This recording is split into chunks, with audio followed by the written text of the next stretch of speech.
¿Pueden repetir conmigo? Por medio del Espíritu Santo. Diga usted. Por medio del Espíritu Santo. Mi vida nunca más. Mi vida nunca más. Será igual. Será igual. Gloria a Dios. Tomen asiento. Dios les bendiga. El domingo pasado vimos la primera parte de la oración. Y hablamos acerca del valor subjetivo de la oración. Cuando alguien habla de algo subjetivo, habla de lo que ocurre dentro de nosotros. Eso es subjetivo. Cuando uno da una opinión personal, se dice es una opinión subjetiva. Porque es lo que uno piensa. Lo subjetivo es lo que pasa aquí. Hoy hablaremos de la oración objetiva. Es decir, lo que la oración puede producir no solo en mí, sino en otros. Bien, vamos a hacer un pequeño repaso de lo que dijimos el domingo pasado. Dijimos que la oración es una parte importante y fundamental en la vida cristiana. Desde el día que nosotros entregamos nuestro corazón a Dios y el Espíritu Santo vino a ser parte de nosotros y a morar en nosotros, la oración es el medio a través del cual nos comunicamos con Dios. Como un bebé que viene a la vida, su comunicación permanece constante con su madre, con su padre, especialmente con su madre. Entonces dijimos que la oración es el medio a través del cual nosotros mantenemos comunicación con Dios. Pero hay algo más todavía. No solo la oración es un medio de comunicación, sino también es un medio de comunión. Hay una diferencia entre tener comunicación y tener comunión. Yo a través de la oración comunico algo. Le digo a alguien algo a través de lo que yo le comunico. Pero yo también puedo usar la oración para tener comunión, intimidad con Dios. Y dijimos que la oración es un viaje al corazón de Dios. Mi propósito cuando oro es llegar al corazón de Dios. Mi propósito cuando yo oro es tocar el corazón de Dios. No es un simple pedido, porque algunas personas confunden la oración con un pliego de peticiones. Orar es pedir. No.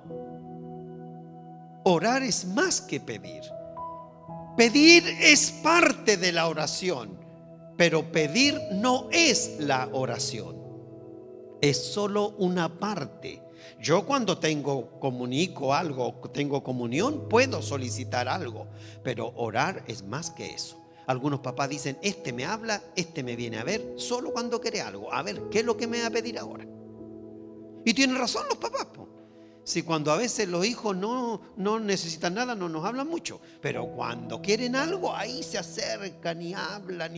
Y el papá, que son muy sabios los papás, dice, algo quiere. Bien, nosotros vamos a acercarnos a Dios, no solo a pedir, sino porque queremos tener comunión con Él y queremos tener una relación con Él. Y aprendíamos que la oración no es un ritual que yo hago por obligación, como que alguien me impusiera. No, la oración es una necesidad que yo debo tener, de querer tener comunicación y comunión con mi Padre. La oración no es una lista de compras que yo me presento delante de Dios para decirle a Él todo lo que yo quiero y que Él me tiene que dar. Entonces, hablamos de la oración subjetiva y dijimos que la oración subjetiva, la oración, tiene una parte que es subjetiva y es la que me beneficia directamente a mí. Dijimos 3 puntos para terminar. La oración lleva a una relación. Segundo, la oración lleva a una responsabilidad. Y tercero, la oración trae resultados. ¿Por qué la oración en el primer punto es una relación? Porque cuando yo hablo con Dios, establezco una relación. Cuando uno habla con alguien permanentemente, finalmente llega a tener una relación de amistad. de afecto, porque nos conocemos, porque hemos hablado muchas veces. Hay una relación, pero también dijimos que en la oración hablo yo, pero también Dios. La oración no debe ser un monólogo. Yo les invitaría a que cuando ustedes tengan un tiempo de oración y terminen de orar, no se pongan de pie, no se paren y se vayan. Permanezcan en esa posición de oración delante del Señor, dejando que el Señor le hable. Porque a lo mejor algo el Señor quiere decirles a ustedes también. No solo los quiere escuchar, sino que quiere que también ustedes lo escuchen a Él. Y tercero, dije que la oración trae resultados. Cuando uno ora, sin duda alguna que pasan cosas. Y pasan cosas a favor nuestro. Y el Señor es maravilloso y el Señor es bueno con nosotros. Bien, vamos a hablar ahora acerca del valor objetivo de la oración. Eso fue lo que yo dije el domingo pasado. Vamos con Mateo capítulo 6. Mateo capítulo 6, verso número 6. Dice el texto bíblico. Vamos a hablar de la oración objetiva. Dije que subjetivo es el efecto de la oración en mí. Objetiva es el efecto de la oración en otros. Mateo capítulo 6, verso 6 dice así. Jesús está hablando ahí en este texto. Mas tú, cuando ores, entra en tu aposento y cerrada la puerta, ora a tu Padre que está en secreto. Y tu Padre que ve en lo secreto te recompensará en público. Bien. Eso es lo que Jesús le está enseñando a sus discípulos. Mas tú cuando ores, dice, entra en tu aposento y cerrada la puerta. ¿Qué significa eso? Intimidad. Eso es intimidad. Cuando un papá quiere hablar con un hijo personalmente, llama al hijo al cuarto y le dice, quiero conversar contigo. Y a veces cuando los niños tienen hermanos chicos, allá va el hermano chico a meterse. ¿Qué es lo que van a hablar? ¿Y qué le dice el papá? Le dice, déjeme solo con su hermano, quiero conversar con él. Y el niño chico tiene que abandonar la pieza, porque el papá quiere hablar con el hijo. Bien, el cerrada la puerta es intimidad. Y dice que cuando estés ahí en esa intimidad, habla con tu Padre. Tu Padre que está en lo secreto. Y tu papá te va a recompensar en público. Hermanos, ¿cuál es el beneficio final de la oración entonces? El beneficio de la oración es acercarme al Padre. Que nos acerquemos a Dios. Cada vez que yo oro, me estoy acercando a Dios. Y cada vez que yo no oro, se produce una lejanía. Cuando una persona se enoja con otra, le dice, le voy a hacer la ley del hielo. ¿Y sabes qué es la ley del hielo? Mantener distancia, no le voy a hablar. Porque quiero mantener la distancia. No quiero tener comunión con esta persona porque estoy molesto, porque estoy enojado. Cuando usted no habla con Dios, como que le está haciendo la ley del hielo a Dios. Entonces, en vez de haber acercamiento, hay distanciamiento. Entonces, la oración, el beneficio que nos da es que nos acerca al corazón de Dios. No se olviden que el propósito de la oración es llegar al corazón de Dios. A veces uno le habla algo a una persona y le dice, hoy me llegó al corazón lo que dijiste.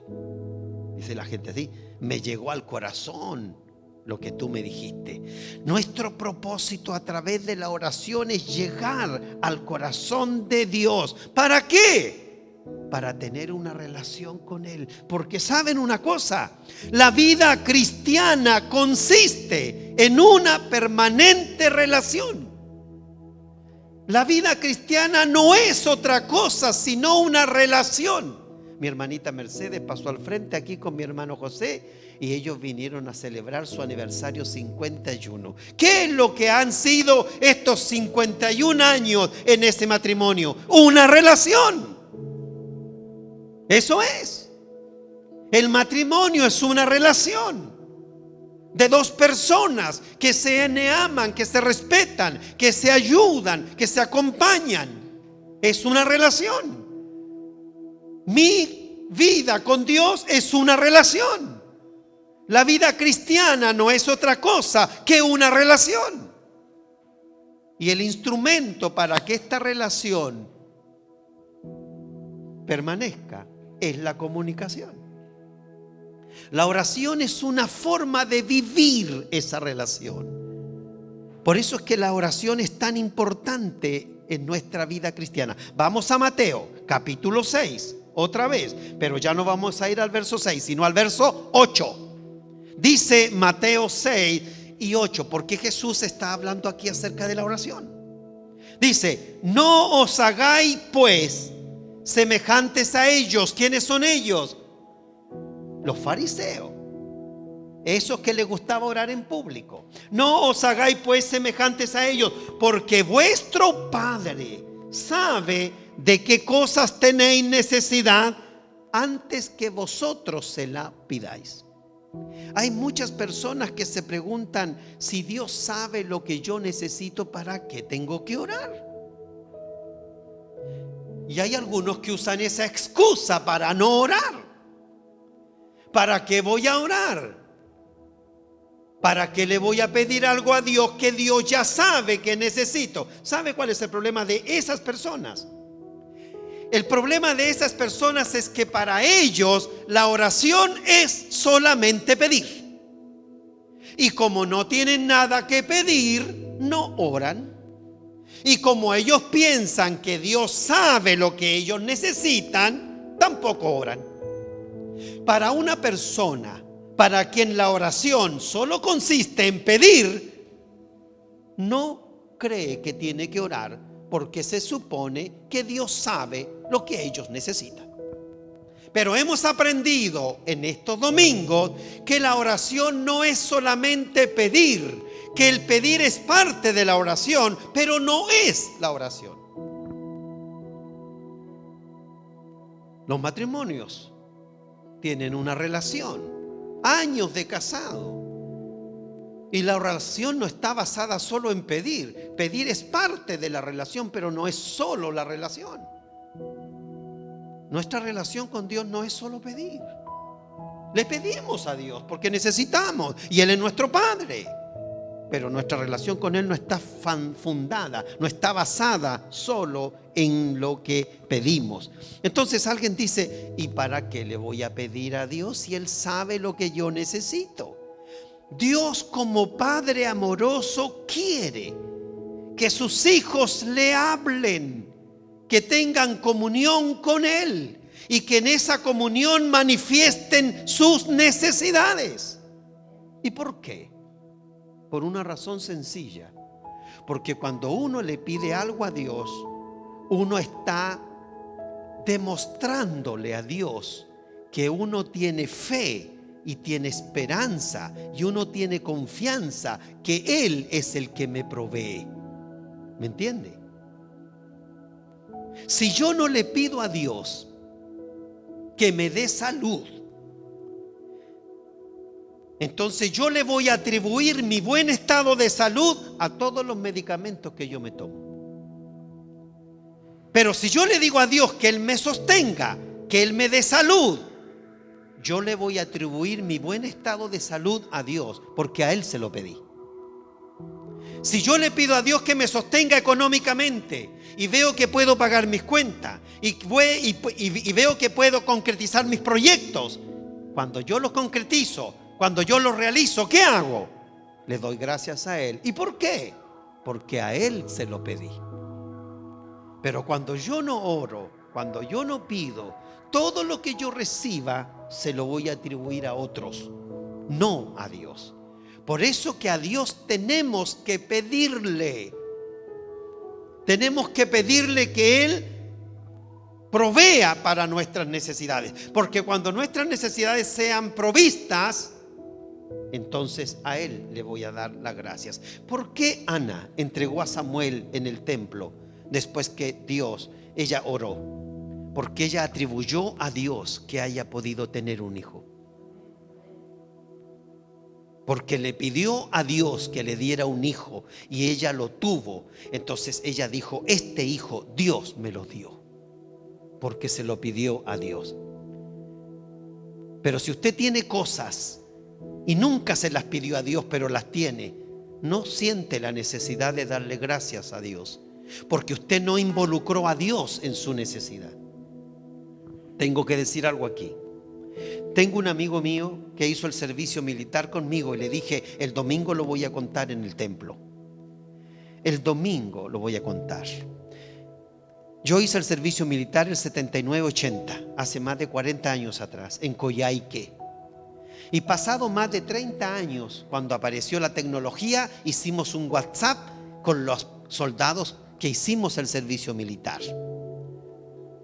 Éramos como 90 la compañía de fusileros, pero habemos como 25 en el WhatsApp, porque nos hemos ido buscando y encontrando. Uno de mis amigos, el Manuel Abarca, es casado presbiteriano y su esposa está enferma. 55 años tiene ella, él tiene 62. Está enferma, ella tiene fibrosis quística, los pulmones se secan y los pulmones no se regeneran, mueren y no se regeneran. Tuvo que hospitalizar a su esposa hace unas semanas atrás en el hospital de Concepción, porque él vive en Chillán. Y el médico lo llamó por teléfono y le dijo: usted tiene que venir a despedirse de su esposa, porque su esposa solamente tiene 72 horas de vida, porque solo está funcionando un pulmón con el 10%. Entonces ella tiene conectado unas máquinas que le permiten respirar, pero cuando esas máquinas le sean sacadas, ella se va a morir. Venga a despedirse de su esposa. Allá fue él con su hijo a despedirse de ella. Pasaron las 72 horas. Al otro día fue otra vez a verla y ella estaba respirando casi nada, solo por las máquinas. Cuando quedaban 24 horas, el doctor le dijo: despídase ya de ella, porque seguramente ella no va a vivir. Pero cuando llegaron a la casa, el hijo le dijo a él, a Manuel: papá, le dijo, pero ¿cómo nosotros vamos a permitir que mi mamá se muera? Oremos al Señor, le dijo, pidámosle al Señor. ¿Cómo no vamos a hacer nada? La ciencia médica no puede hacer nada, pero Dios puede hacer algo. Él, al verse que su hijo lo confrontó con eso, eran presbiterianos los dos, cristianos, se pusieron a orar y clamaron a Dios y clamaron a Dios. Esto me lo contó él hace 2 días atrás. Clamaron al Señor. Y sabes tú, Moisés me dijo que fuimos a ver a mi esposa porque ya le quedaban 24 horas y el doctor dijo: ella se está recuperando. Pasaron un par de días y se está recuperando. Es decir, ya no eran 72, ya no eran 24, ya la señora está respirando mejor. Le dijo el doctor: le vamos a sacar una de las sondas, pero es posible que muera si le sacamos una, pero lo vamos a hacer porque ella está evolucionando mejor. Le sacaron una y no se murió. Pasaron un par de días y él le dijo: saquémosle la otra entonces, si ella está evolucionando bien. Le sacaron la otra sonda y finalmente tampoco se murió. Y han pasado las semanas y la esposa está prácticamente recuperada. El doctor no entiende por qué ella volvió otra vez a respirar. Si estaba respirando con el 10% de un pulmón y los pulmones no se regeneran, ¿cómo es entonces que la máquina marca que ella está respirando con los 2 pulmones? Entonces él le dijo: doctor, nosotros somos cristianos, le hemos orado a Dios y es Dios el que ha recuperado a mi esposa. Es que la oración puede hacer eso. Entonces yo le dije: Manuel, fue el Espíritu Santo el que le habló al corazón de tu hijo. Cuando tu hijo te dijo: pero papá, ¿cómo vamos a permitir que mi mamá se muera y nosotros no vamos a hacer nada? Y entonces se propusieron clamar a Dios con un clamor que sale de las entrañas. Y dice que ya en estos días seguramente la van a dar de alta. Hermano, es que la oración, voy a decir algo aquí, la oración no es poderosa. Dios es poderoso. Porque a veces la gente se confunde y dice: hermano, ore porque la oración es poderosa. No, Dios es poderoso. La oración solo es el medio a través del cual yo me comunico con Dios. Dios es el poderoso. Entonces, esa es la oración objetiva, cuando el objeto de mi oración no soy yo, es otro. En la oración subjetiva, el beneficiario directo soy yo. Pero cuando la oración es objetiva, el que se beneficia de mi oración, eso es la oración de intercesión, es otro. Cuando usted está orando por otro, su oración es objetiva. Muy bien. Vamos a Génesis capítulo 1, versos 26 y 28. Y luego vamos a ir al Salmo 8:6. Pero primero vamos a leer Génesis 1, 26 y 28. ¿Por qué quiero tocar este texto? Porque aquí vamos a ver uno de los propósitos de la oración objetiva. Uno, dijimos que la oración objetiva no me beneficia a mí, sino a otros. A otro, no necesariamente personas, a otro, otra situación. Vamos a hablar de eso. Pero vamos a Génesis, capítulo 1, como dije, versos 26 al 28. Entonces dijo Dios, ¿qué dijo Dios? Hagamos al hombre a nuestra imagen, conforme a nuestra semejanza. ¿Y qué es lo que va a hacer el hombre cuando lo creemos? Se va a señorear en los peces del mar, en las aves de los cielos, en las bestias, en toda la tierra y en todo animal que se arrastre sobre la tierra. Es decir, lo vamos a crear para que él se enseñoree, ¿verdad? Luego dice el verso número 28: y los bendijo Dios y les dijo: fructifiquen y multiplíquense, llenen la tierra y sojuzgadla, y señoread en los peces del mar, otra vez, en las aves de los cielos, otra vez, y en todas las bestias que se mueven sobre la tierra. ¿Saben para qué Dios creó al hombre y a la mujer? Para que el hombre fuera el mayordomo, para que el hombre y la mujer fueran los señores de su creación, de la creación de Dios. Para eso Dios nos creó, para que todo lo que Dios había creado estuviera bajo el dominio del ser humano, para que estuviera bajo el dominio del ser humano. Dios le ordenó a los seres humanos que creó en el huerto del Edén, a Adán y a Eva, que debían gobernar sobre toda la creación. Pero, y eso lo sabemos solo los cristianos, la gente que no es cristiana no lo sabe. Por eso es que no saben gobernar el mundo. Pero tenemos que gobernar este mundo, la creación de Dios, no de manera independiente, sino que tenemos que hacerlo en dependencia de Dios. ¿Entienden que ahí está la diferencia? Vamos a gobernar, pero lo vamos a hacer en dependencia de Dios. ¿Qué significa esto? Que el papá sale, por ejemplo, de la ciudad con la mamá y dejan a los hijos en la casa. ¿Y qué le dice? Hijo, aquí en este cajoncito le dejé la plata. Vamos a estar 15 días, 20 días con su mamá afuera. Aquí está la plata. Tiene que pedir el gas porque se va a acabar. No se olvide que hay que pagar la luz y el agua. No se olvide que tienen que comprar los alimentos. Tienen que comprarle comida al gato. Tiene que comprarle comida al perro. Tienen que tener la casa ordenada.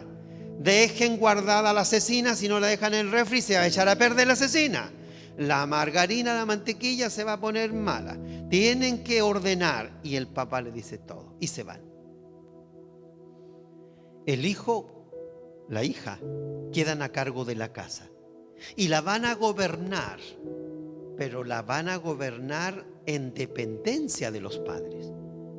Porque ¿quién les dejó la plata? Los papás.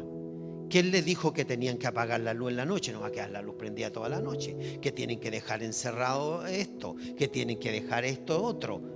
El papá y la mamá le dieron todas las instrucciones en esos 20 días. Entonces ellos van a estar de dueño de casa. Pero lo van a hacer bajo las orientaciones, bajo la dirección de los padres. Que no están. La casa está a cargo de ellos. Pero las orientaciones para dirigir esa casa tienen que hacerla de acuerdo al papá. Saquen la basura todos los días, que no se les junte basura. Tienen que sacarla en la noche para que el camión se la lleve. Y todo eso. Eso fue lo que Dios hizo con nosotros cuando nos dio este mundo. Ustedes van a señorear. Ustedes van a ser los mayordomos. Ustedes lo van a gobernar. Pero lo tienen que hacer en dependencia de Dios. El tema es que el ser humano hoy día ha gobernado este mundo lejos de la voluntad y el propósito de Dios. Es por eso que el mundo que tenemos y la sociedad que tenemos es un caos. Juan capítulo, y dije que iba a leer también el Salmo. Iba a leer el Salmo 8:6. ¿Se acuerdan? Dije también. El Salmo 8:6 vamos a leer porque ahí también está lo que nos está diciendo la palabra. Le hiciste señorear sobre las obras de tus manos. Todo lo pusiste debajo de sus pies. Toda la creación Dios la puso en nuestras manos. Lo leí en Génesis. Todo lo puso. Es decir, esta creación es nuestra responsabilidad, pero la tenemos que gobernar de acuerdo al propósito y a la voluntad de Dios. Usted está pensando, ¿y qué tiene que ver esto con la oración? Vamos a ver qué tiene que ver con la oración objetiva. ¿Qué aprendemos esto entonces? Que Dios nos creó a los seres humanos para que gobernemos la creación, no independientemente de Dios, sino en dependencia de Él. Y dije, Juan capítulo 12, verso número 31. Juan 12:31 dice: ahora es el juicio de este mundo. ¿Qué pasó? Ahora es el juicio de este mundo. Ahora el príncipe de este mundo será echado fuera. La pregunta es, ¿y no éramos nosotros los que estábamos a cargo de este mundo? ¿Y no éramos nosotros los que lo gobernábamos? ¿No se supone que Dios dejó este mundo en nuestras manos? ¿Qué tiene que ver el príncipe de este mundo? Es que tengo que darles una noticia.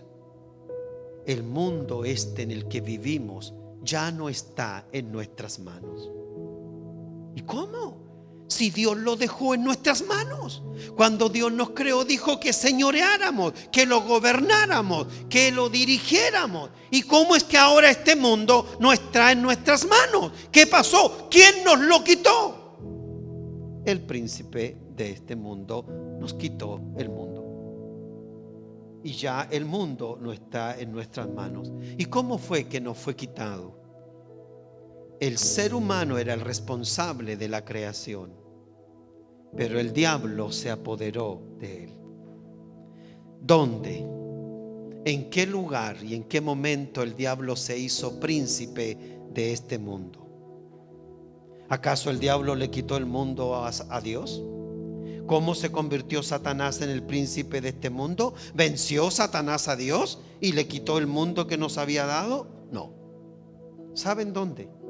¿Saben en qué momento y en qué lugar el mundo salió de nuestras manos y pasó a ser imperio de Satanás y del diablo en el huerto del Edén, en la caída del ser humano.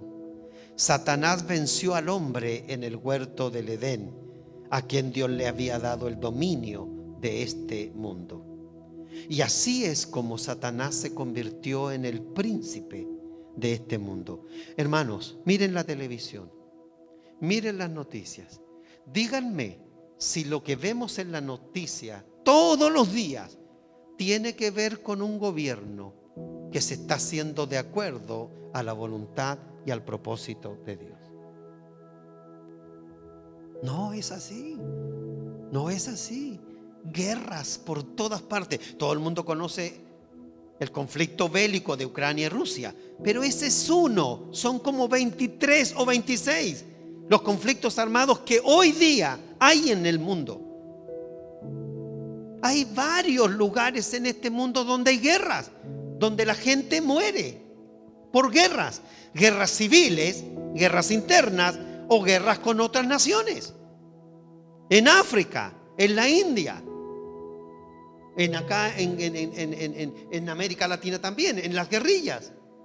Es decir, este no es el mundo que se está gobernando de acuerdo al propósito de Dios. Entonces, ¿por qué es importante la oración entonces? ¿Por qué la oración objetiva es importante? ¿Saben ustedes que hay un grupo que se reúne en Israel? Hace más de 100 años se reúnen ellos. Más de 100 años. El colegio inglés tiene 137. Ellos tienen más de 100. Y se reúnen a orar 24/7. ¿Qué significa eso? Que oran 24 horas al día, 7 días a la semana. Y hace más de 100 años que oran. Se mueren algunos y llegan otros, pero todos los que llegan tienen que hacer lo mismo, orar. Una persona va y ora media hora, 1 hora, y después se va y viene al otro día o la otra semana y ora otra vez. Y ellos oran por este mundo. El valor objetivo de la oración es cuando yo no estoy orando por mí, estoy orando por otros. Y uno de los motivos de la oración objetiva es que oremos por este mundo, por la creación de Dios. La oración es importante. ¿Por qué? Porque cuando nosotros oramos a Dios por este mundo, lo que estamos haciendo es pedirle a Dios que gobierne este mundo de acuerdo a su propósito. ¿Qué es lo que nosotros decimos en el Padre Nuestro? Hágase tu voluntad aquí en la tierra como en el cielo. Es decir, si tú, Señor, eres el que gobiernas en el cielo, ven a gobernar también aquí entre nosotros, porque este mundo es un caos de injusticia, de dolor, de llanto, de muerte, de hambre. Queremos que venga, Señor, a orar, a gobernar este mundo. Por eso es que Jesús, en Mateo capítulo 6, cuando le dice a sus discípulos cómo tienen que orar, les dice: y ustedes orarán así: Padre nuestro que estás en los cielos, hágase tu voluntad aquí en la tierra como en el cielo. Ahí está el valor de la oración objetiva. Pedirle a Dios que sea Él el que venga a gobernar este mundo. Porque este mundo es un mundo de dolor, mundo de muerte, de hambruna, mundo de necesidad. ¿Por qué hay tanta migración? ¿Por qué la gente tiene que dejar su casa, su tierra y su familia? Porque tiene que ir buscando en otro lugar el sustento, el bienestar para su familia, porque en su tierra no lo tiene. Y eso le provoca mucho dolor a la gente, dejar a sus hijos, dejar a sus padres y venirse a otro lugar. Y muchas veces estar en soledad, porque toda su familia quedó lejos. Si este mundo estuviera gobernado de acuerdo a los propósitos de Dios, nadie tendría que abandonar a su familia. Todos estarían juntos comiendo del pan de la tierra como Dios lo ha provisto. Porque, hermanos, la tierra da comida para todos. El problema es que nosotros no hemos sabido distribuir el pan que la tierra nos da. Entonces, uno de los propósitos de la oración objetiva es decir: Señor, ven a gobernar tu creación. Pero dice la Biblia que la creación de Dios está en manos del príncipe de este mundo. Le vamos a pedir eso. Entonces, de esa manera le vamos a arrebatar al diablo lo que le pertenece a Dios. Porque esta tierra y esta creación le pertenece a Dios. Hermanos, nuestros hijos le pertenecen a Dios. Nuestros nietos le pertenecen a Dios. Nuestros padres, nuestras generaciones le pertenecen a Dios. Usted tiene que orar por su familia, tiene que orar por su descendencia y ascendencia. Cada uno de nosotros, dice la Biblia, que es responsable de 4 generaciones. Cada uno de nosotros es responsable por 4 generaciones. Yo soy responsable por mis padres, por mi generación, por mis hijos y por mis nietos. Esas 4 generaciones, yo soy responsable de ponerlas delante de Dios. Entonces nosotros tenemos que decirle a Dios que vuelva a tomar lo que le pertenece. ¿Saben ustedes que cuando el pueblo hebreo quiso salir de Egipto, qué le dijo el faraón?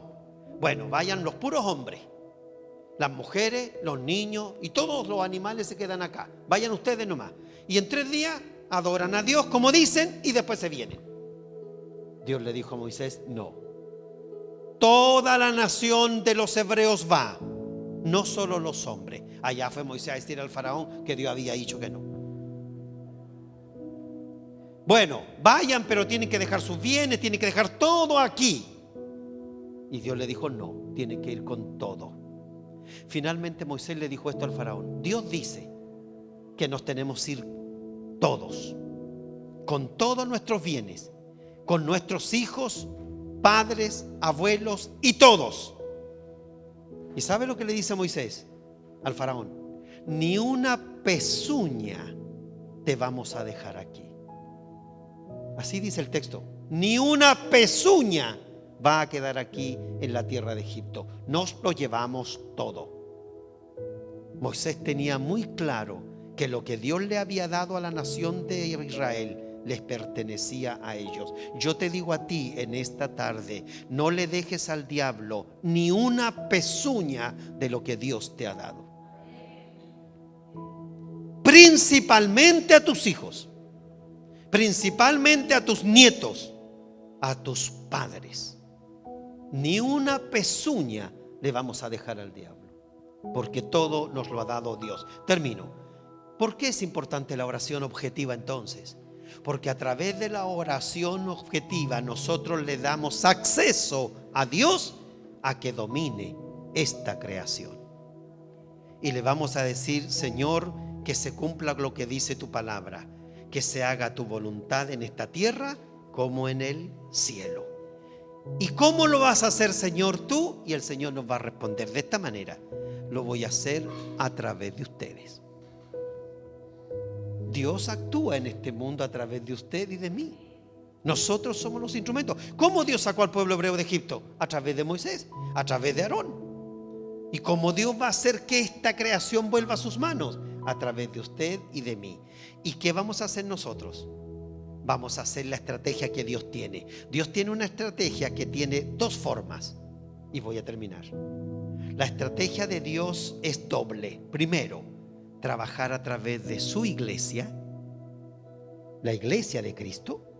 Y segundo, a través de cada uno de nosotros.